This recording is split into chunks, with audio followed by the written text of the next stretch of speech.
I caught my wife cheating with my best friend, then I exposed them both in the most brutal way, and did this, for most of my life. I prided myself on being a good judge of character. I valued loyalty, trust and honesty, both in friendships and in marriage. That's why when I married Claire, I believed we had built something unshakable. She was my anchor, my partner, the person I thought I could trust with my life. Together we had created a life that felt secure, a comfortable home, stable careers, and a circle of close friends that brought joy to our lives. Among those friends was Eric, someone I had known since college.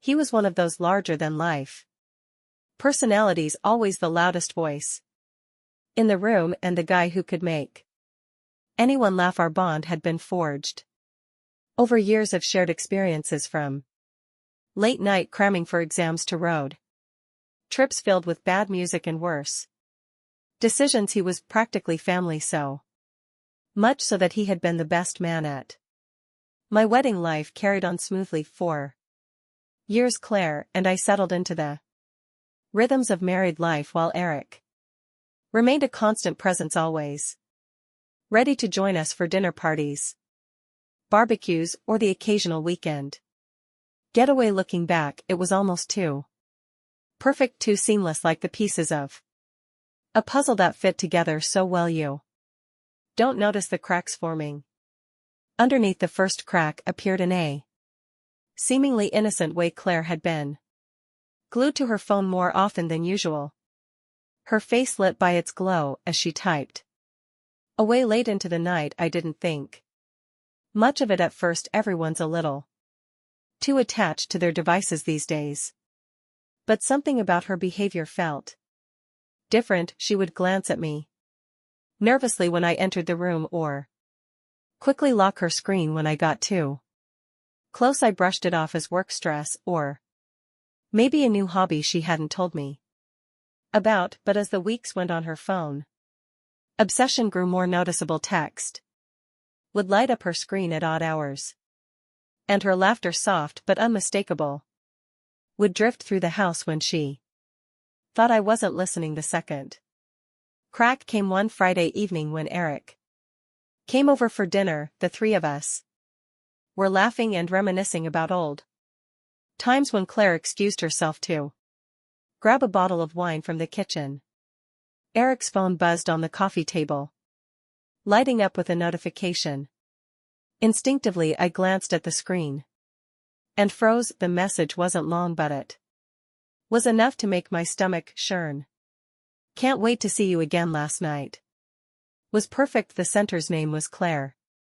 The world seemed to tilt as I stared at the message, my mind racing to process what I had just seen. Eric, oblivious to my reaction, casually picked up his phone, glanced at the screen and smiled before tucking it back into his pocket. For the rest of the evening, I felt like a stranger in my own home. Claire and Eric chattered and laughed as if nothing had happened, while I sat there numb and silent. My mind replayed every interaction I had ever witnessed between them, searching for the signs I had missed. How long had this been going on?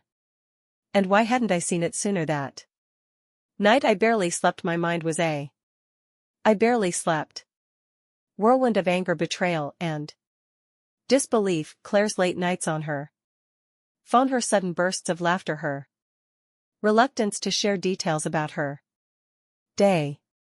It all made sense now, and Eric, my so-called best friend, had been complicit in it all. But I wasn't ready to confront them, not yet. If this was what I thought it was, I needed proof. The next morning I began my quiet investigation. Claire had left her phone charging on the counter while she took a shower, and I seized the opportunity to look through it. What I found confirmed my worst fears. There, buried in her messaging app, was a threat of texts between her and Eric. They weren't just casual or friendly, they were intimate, explicit, and filled with details about secret meetings and Whisper promises. My stomach churned as I read message after message, each one a dagger to the heart. It wasn't just the content of the text that devastated me.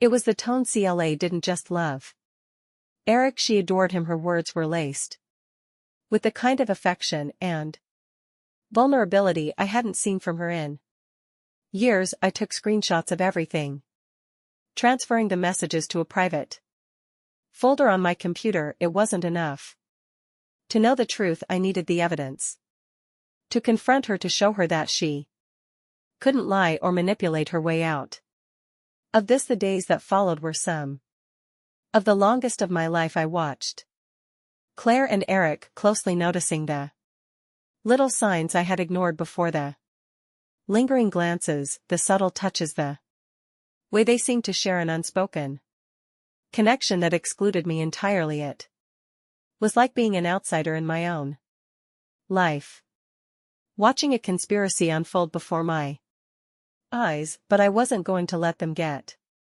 away with it. If they thought they could carry on their affair without consequences, they were sorely mistaken. One evening, as I sat alone in my office, staring at the mountain of evidence I had gathered, an idea began to form. Confronting them directly wouldn't be enough, not for something this calculated, this cruel. I needed to expose them for what they were, to show the world the lies they had built their relationship on. And so the plan was born. It would take time, patience, and precision, but I was ready to commit to it by the time I was done. Claire and Eric wouldn't just face my wrath, they'd face the consequences of their betrayal in front of everyone. They thought they had fooled the morning after I discovered the messages, I woke with a singular focus. My revenge wouldn't just be swift, it would be unforgettable. Claire and Eric had gone to great lengths to deceive me, and they would feel the weight of their betrayal in ways they couldn't imagine. But I wasn't going to confront them, not yet. Anger can be a powerful tool when controlled, but I knew if I acted impulsively, I'd lose the upper hand. Instead, I channeled my fury into preparation, methodically piecing together a plan that would expose them on my terms. The first step was to gather irrefutable proof. The screenshots of Claire and Eric's messages were a good start, but I needed more. I started small, setting up a keylogger on Claire's phone and laptop. It didn't take long for it to yield results. Within days, I had a treasure trove of evidence, emails, chats, and even photos exchanged between them. Their correspondence wasn't just limited to casual texts, it was an elaborate network of plans and confessions woven with the kind of detail that made my stomach churn. They had nicknames for each other, inside jokes, and a shared calendar with dates for their getaways. One particular message thread stood out.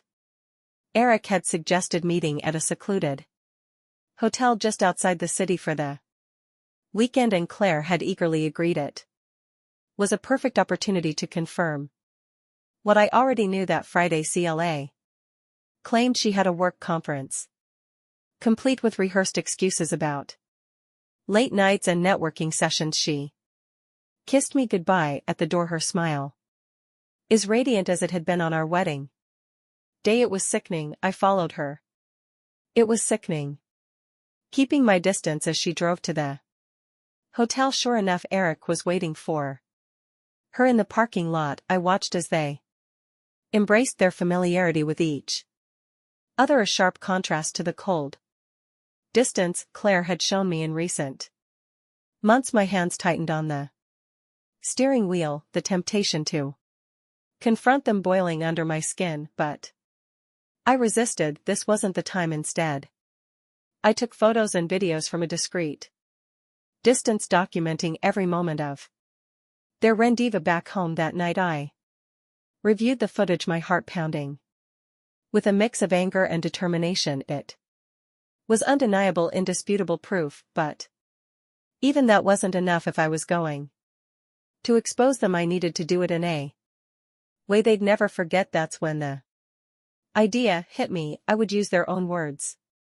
against them. I spent the next week creating a presentation. It was as meticulous as it was damning, filled with screenshots, photos, and excerpts from their messages. I laid it out, chronologically detailing every step of their affair, from the flirtatious beginnings to the brazen betrayal I had witnessed at the hotel. The final touch was the piece to resistance, a printed compilation of their messages. I formatted them into a sleek professional booklet, complete with a cover page that simply read: Lies we tell ourselves. The affair of Claire and Eric. Once the presentation was ready, I needed an audience. Exposing Claire and Eric privately would have been satisfying, but it wouldn't make the statement I wanted. They had lied to me, used me, and laughed behind my back. Now I would return the favor. I decided to wait for the perfect moment. Claire and I have been planning a small gathering with friends and family to celebrate an upcoming milestone in her career, a promotion she had worked hard for. It was the ideal stage. The people closest to us would be there, and Claire would never see it coming. In the days leading up to the event, I played the part of the doting husband flawlessly. I smiled, offered to help with the preparations, and even complimented her on her dress choices. She seemed oblivious to the storm brewing just beneath the surface, too wrapped up in her double life to notice my subtle shifts. Meanwhile, I made arrangements to ensure everything would unfold perfectly. I contacted a few key people, mutual friends who had always suspected something was off about Claire and Eric, but never had proof. They agreed to help me set up the presentation and distribute the booklets when the time came. By the morning of the party, everything was in place. Claire spent hours getting ready, radiating excitement as she prepared to bask in the glow of her achievements. Eric arrived early, his usual charismatic self, completely unaware of the trap he was walking into. I watched them interact, their stolen glances and whispered conversations, a stark reminder of the betrayal that had brought us to this moment. But instead of anger, I felt a range calm action. The time for rage had passed. Now it was time for action. As the guests settled in and the party began, I waited for the perfect moment. Claire stood at the center of the room, thanking everyone for their support and gushing about how much the evening meant to her. She was in her element, playing the role of the accomplished professional and devoted wife. When she finished, I stepped forward, holding the first copy of the booklet. The room fell silent as I cleared my throat, the weight of the moment pressing down on everyone. This evening is about celebrating achievements. I began, my voice steady, and I think it's only fair to share something Claire and Eric have been working on together for quite some time. I handed the booklet to Claire, watching as her expression shifted from confusion to horror. She flipped through the pages, her face paling with each turn. Across the room, Eric stood frozen, his usual bravado replaced by sheer panic. As the whispers began to ripple through the crowd, I took out my phone and connected it to the TV screen. With the push of a button, the presentation began projecting their messages and photos for everyone to see. The room fell into stunned silence as the presentation continued to play on. The TV screen, slide after slide, the weight of Claire and Eric's betrayal unfolded in front of everyone. I had spared no detail: screenshots of texts, images of their secret meetings, and a meticulous timeline showing the overlap of their deception with moments in our lives that were supposed to mean something: anniversaries, birthdays, holidays, for a few agonizing moments.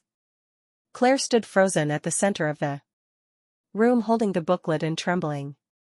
Hands her face shifted from pale shock to deep crimson, the dawning horror of exposure crashing over her. She tried to compose herself, but the whispers spreading through the room were like wildfire, growing louder with each passing second. Eric, standing near the back of the room, looked equally stunned.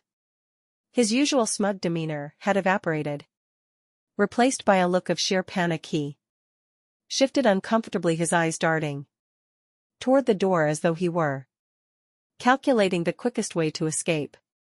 When the final slide displayed on the screen a photo of them embracing in the hotel parking lot, the tension reached its breaking point. Claire snapped the booklet shut and turned to face me, her mouth opening as though to speak, but before she could say anything, Sarah, one of Claire's oldest friends, stepped forward from the crowd. "This is disgusting," Sarah said, holding up her phone for everyone to see. Her voice was sharp, cutting through the murmur of the room. "But what's worse is that this isn't even the first time Eric's pulled something like this." Her words sent a shock wave through the room, and all eyes turned to her. Claire froze, confusion flashing across her face as Sarah continued, "Eric's been messing around with people behind the scenes for years." Sarah went on, her tone filled with righteous anger. "Not just Claire, but others too, and he doesn't stop at flirting. He uses his charm to manipulate, to twist people into doing what he wants.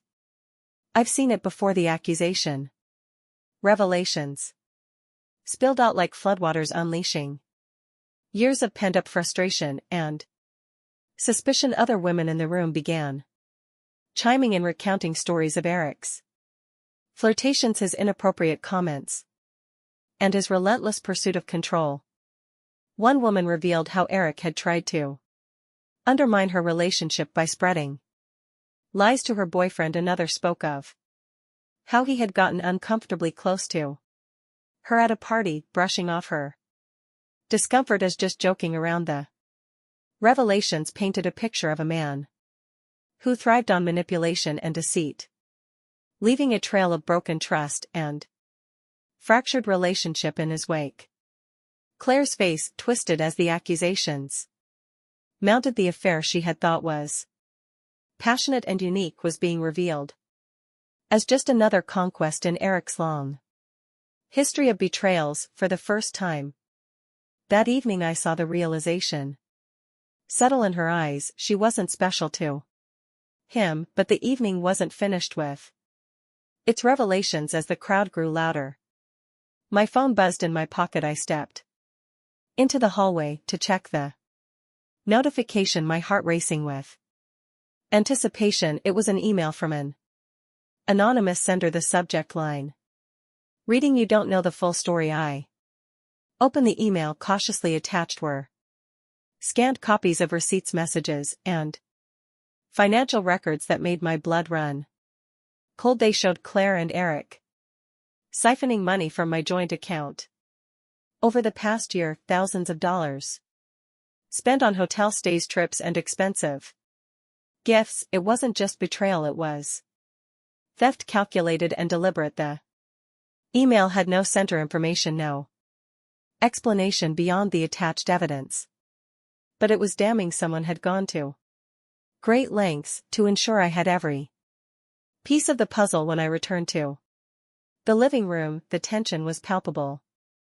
CLA was arguing with Sarah, her voice rising in desperation as she tried to defend herself. Eric, meanwhile, had retreated to the corner, his shoulders hunched as though trying to disappear. I cleared my throat, silencing the room. All eyes turned to me as I held up my phone. "For those of you who thought this couldn't get any worse," I said, projecting the email and its attachments onto the TV screen, "here's what Claire and Eric have really been doing behind my back." The room gasped as the financial records appeared on the screen. Each transaction was listed in black and white: hotel Bills, travel expenses, and even lavish dinners paid for with money they had stolen from me. The whispers grew louder, turning into open expressions of disgust and disbelief. CLA's face crumpled as she stared at the screen, tears streaming down her cheeks. She tried to speak, but the weight of the evidence left her at a loss for words. Eric, seeing no way out, bolted for the door without a word, leaving CLA to face the fallout alone. The chaos that followed was overwhelming. Claire's family confronted her there, disappointment and anger spilling out in a torrent of questions she couldn't answer. Friends who had once admired her looked on with disdain, their sympathy evaporating in the face of her betrayal. But the night wasn't over. Later, as I sat in the now empty living room reviewing the events of the evening, another email arrived. The sender was anonymous, but the message was clear: you're not the only one who wanted justice. Check your mailbox tomorrow, there's more you need to see. The email was as cryptic as it was unsettling. I stared at the screen, reading the message over and over. You're not the only one who wanted justice. Check your mailbox tomorrow, there's more you need to see. Whoever had sent it, what lies beneath, clearly had a vested interest in my situation. But what was their motivation? Was this someone who had also been hurt by Eric's manipulations, or was it a calculated move by someone with their own agenda? The next morning I made my way to the mailbox with a sense of foreboding.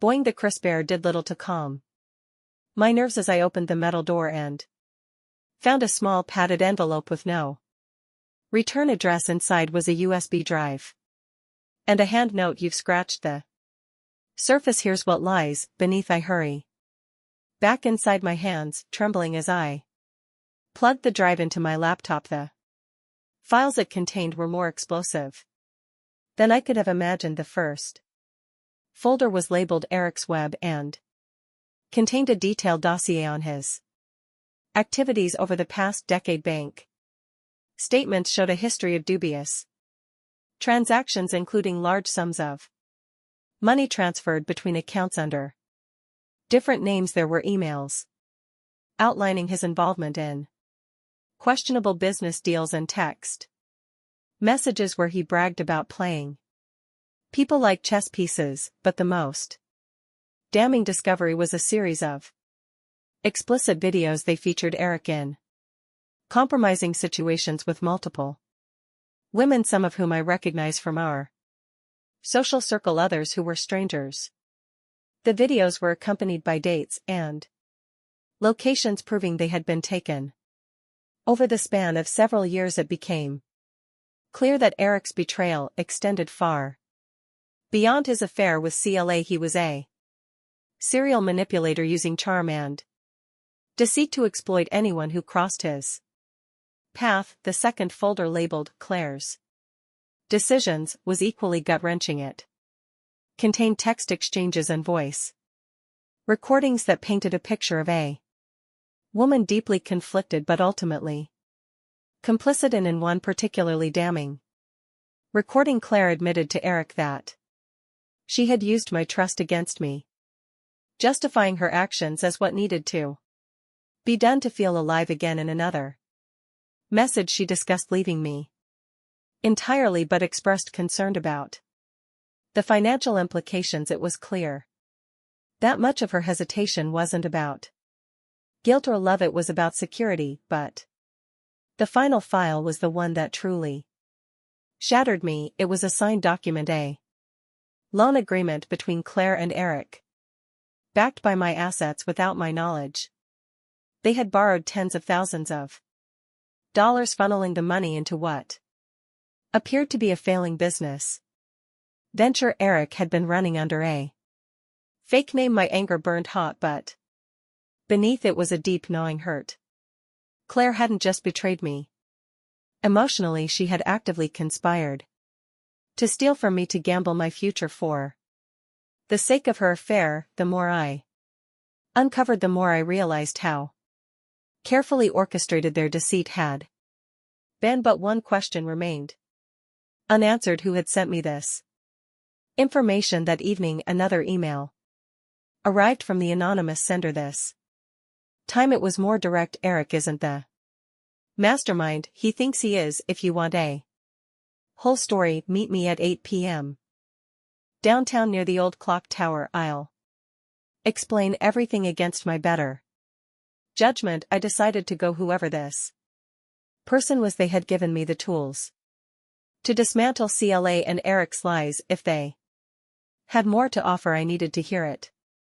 The clock tower was deserted when I arrived, the shadows stretching long under the DMN street lights. I waited, my breath visible in the cool night air. A figure emerged from the darkness, their face hidden beneath a hood. As they approached, they pulled the hood back, revealing a face I hadn't expected to see. Sarah, Claire's friend, the one who had confronted Eric at the party, looked at me with a mix of determination and regret. It's worse than you think, she said quietly. Over the next hour, Sarah unraveled the truth. She had been tracking Eric's actions for years after he had manipulated one of her close friends into a toxic relationship that left her emotionally shattered. Sarah had started digging, uncovering the layers of his deceit, but she hadn't been able to stop him. When she realized CLA was his newest target, she began collecting evidence, hoping to expose him before more damage was done. Her motivation wasn't just revenge, it was justice for everyone. Eric had her. She had sent me the fallout, the files, and orchestrated the anonymous messages, knowing I was the only one close enough to deliver the final blow.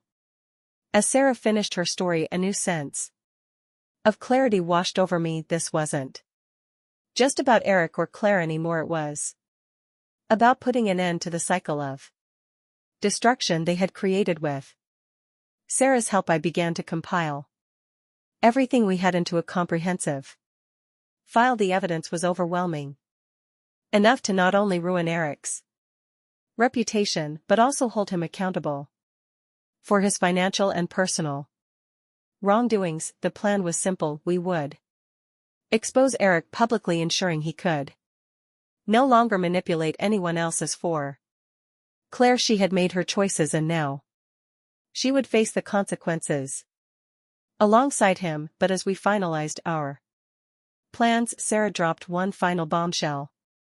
Eric wasn't just using CLA for the affair, he had been grooming her to take the fall for his financial schemes. If things went south, Sarah's revelation that Eric had been grooming CLA as a scapegoat added another layer of betrayal to an already convoluted web of lies. It was clear now Eric's manipulation wasn't limited to seduction and deceit. He had weaponized CLA's complicity, crafting an exit strategy that would leave her holding the bag if his schemes unraveled. That realization solidified my resolve. Eric had to face the full weight of justice, and Claire, though guilty in her own right, needed to understand the extent of the betrayal she had helped perpetuate. Armed with everything we had uncovered, Sarah and I put the final phase of our plan into motion. We compiled the dossier so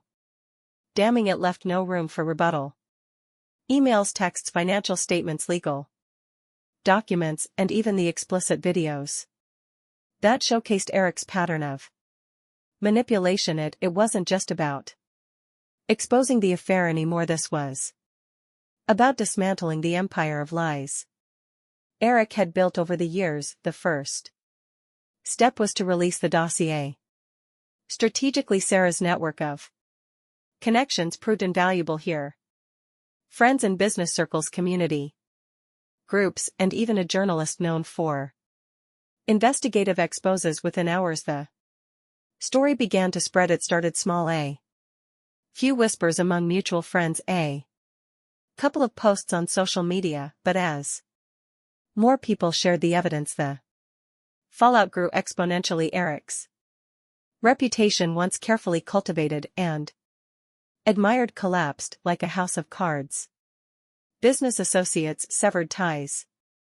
Immediately projects he had been working on were cancelled, his name scrubbed from company websites and social media pages.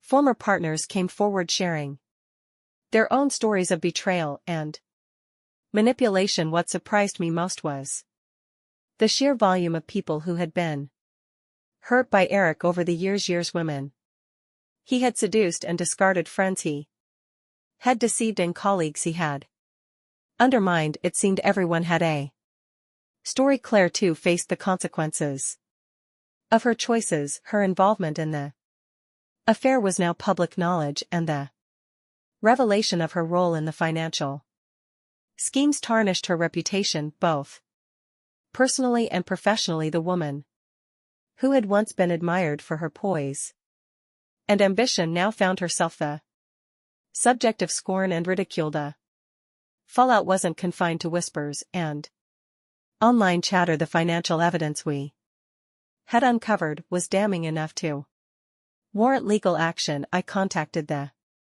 authorities, providing them with the full scope of Eric's fraudulent activities.